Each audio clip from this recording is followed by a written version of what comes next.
नमस्कार दोस्तों, मैं पंकज कुमार। आज हम बात करेंगे कल के 18 अप्रैल 2026 को कल के दिन में 8:30 बजे नरेंद्र दामोदर दास मोदी जो कि भाषण दिए आधे घंटे के लिए, उसके बारे में।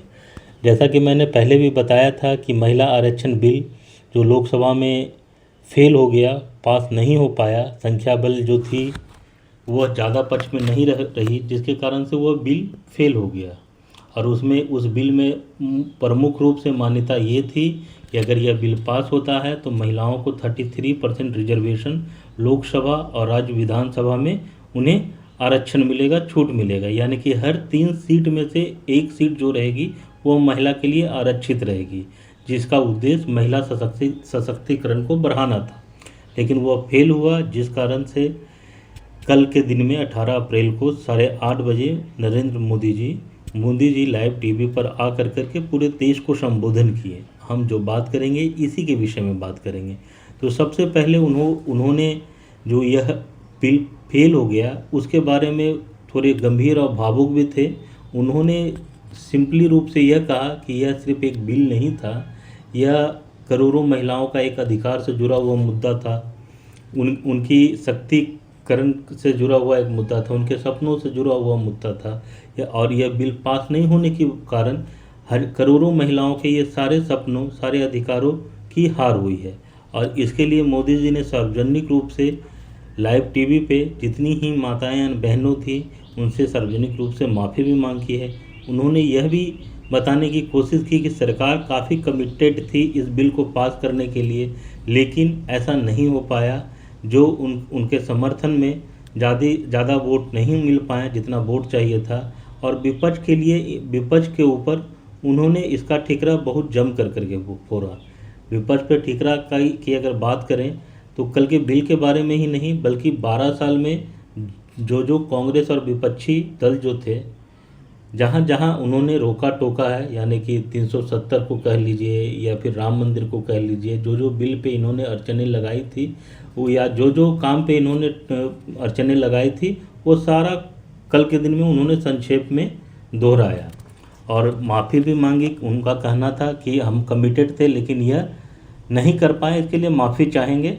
लेकिन उन्होंने ये भी कहा कि यह लड़ाई अभी ख़त्म नहीं हुई है, यह लड़ाई अभी शुरू हुई है और वह जब तक इसे पूरा नहीं कर लेते हैं ये कमिटेड रहेंगे। यानी कि आने वाले समय में भी उन्होंने यह अपने पूरे देश को यह कहना चाहें कि वह इनडायरेक्टली ये कहना चाहें कि हमारे पास संख्या बल नहीं थे, जिसके कारण से यह बिल पास नहीं हुआ।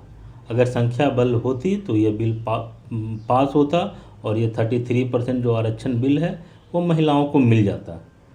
तो इनडायरेक्टली वे में वो यह कहना चाहें कि 2024 में जो हुआ, यानी कि उन्हें 240 सीट और टोटल जो 294 सीट मिली एनडीए को, अगर उसके जगह पे 350 या 350 प्लस के ऊपर रहती तो कुछ बात और रहती।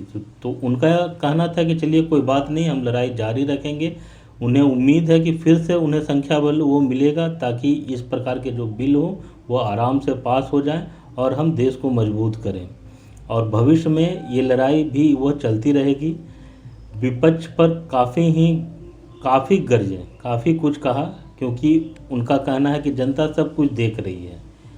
उन्होंने पहले भी ये कहा था कि जब बिल फेल हो गया था तो विपक्ष के लोग ताली बजा रहे थे। तो ये एक इमोशनली गेम है, एक इमोशनली राजनीति है कि ताली बजा रहे थे। यानी कि जब नारी सशक्तिकरण की बात आती है और उसमें रुकावट भी देते हैं, ऊपर से ताली भी बजाते हैं। तो मैं पहले भी बताया हूँ कि इससे बीजेपी को ज़्यादा नुकसान नहीं है, उल्टा फ़ायदा है। और यह फ़ायदा अब आज नहीं, ये हर समय बीजेपी इसका फ़ायदा उठाएगी, क्योंकि नारी वोट यानी कि महिला वोट काफ़ी ही कोर वोटर होती है और उसका आज के दिनों में प्रभाव तो हमेशा रहा। लेकिन आज इधर के अगर कुछ पिछले 5 साल 10 साल आप चले जाइएगा तो देखिएगा कि महिला वोट का एक खासा प्रभाव है। हर पार्टी चाहती है महिला वोट एक तरफा उनकी तरफ रहे, तो उनको जीत के आसार बहुत ज़्यादा हो जाते हैं। तो इस चीज़ को वो हर विधानसभा चुनाव में इस चीज़ का फ़ायदा उठाएगी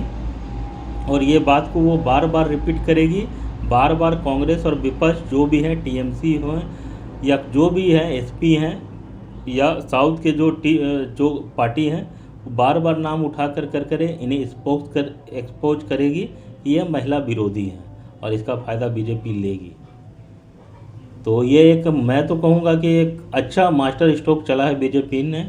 अगर यह बिल पास भी हो जाती तो भी उसका वो क्रेडिट लेते, और फेल हो गई है तो ये क्रेडिट जो है वो उनको तो नहीं मिलेगा, लेकिन जो पास नहीं हो पाई उसका क्या कारण है, विपक्ष का क्या सोच है, क्या थॉट है, यह एक्सपोज ऑलरेडी होना शुरू हो चुका है। आप बहुत सारे स्टेट में देखेंगे कि बीजेपी ऑलरेडी जो है धरना प्रदर्शन या पुतला फूंक रहे हैं, या जहाँ भी खास करके अभी जो विधानसभा चल रहा है इलेक्शन, एक बंगाल और एक तमिलनाडु में बाकी है, यहाँ पर भी ये चर्चा काफ़ी हॉट मुद्दा रहेगा और बीजेपी बहुत इसका फ़ायदा उठाएगी या कहें तो ये एक चेस बोर्ड की तरह है।